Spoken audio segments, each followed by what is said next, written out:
Friend, আজ আগস্টের 2 তারিখ। আজ সারা রাত ধরে যে প্রবল বৃষ্টি এবং অনবরত বৃষ্টির ফলে পশ্চিম বর্ধমান জেলা দুর্গাপুর ফরিদপুর ব্লকের অন্তর্গত আরতি গ্রাম ঠিক 2020 সালের মতোই আবার পুনরায় জলমগ্ন। ঘর বাড়ি, রাস্তাঘাট, পশু পাখি, জীবজন্তু সব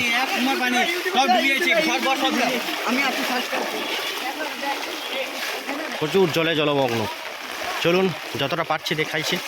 এটা হচ্ছে রোড, আর রোডে মোটামুটি কম করে এইখানটাতে আমি যে দাঁড়িয়ে আছি 3 ফুট জল।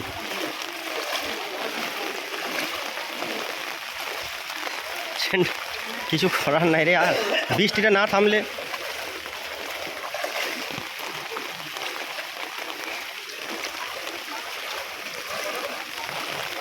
আর যাওয়া সম্ভব নয় মনে হচ্ছে। বাড়ি ঘর সব ডুবে গেছে।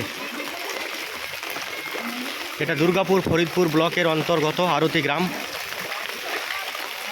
জলে জলমগ্ন, বন্যায় প্লাবিত। যতটা পারছি যাব, কারণ আমার সেরকম ক্যামেরা নেই, মোবাইলের মাধ্যমে ক্যামেরা বন্দি করছি। আমি এখন দাঁড়িয়ে আছি 4.5 ফুট থেকে 5 ফুট জলের মধ্যে। এই যে সামনে ছেলেগুলো আসছে দেখতে পাচ্ছেন, এই ছেলেগুলো সব দাঁড়িয়ে আছে জলে, সব 4 ফুট 3 ফুট জলে। অর্থাৎ এটা একটা রাস্তা, কিন্তু এটা আপনি বুঝতে পারছেন, এই পাঁচিল দেওয়া আছে, এদিকে বাড়ি, এটা একটা 8-10 ফুটের রাস্তা, দুদিকে ড্রেন, আর সামনে যাওয়া যাবে না।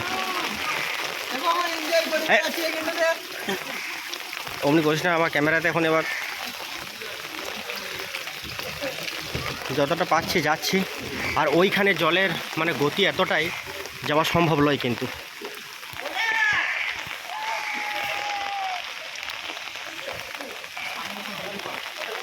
সামনে জলের গতি প্রচণ্ড।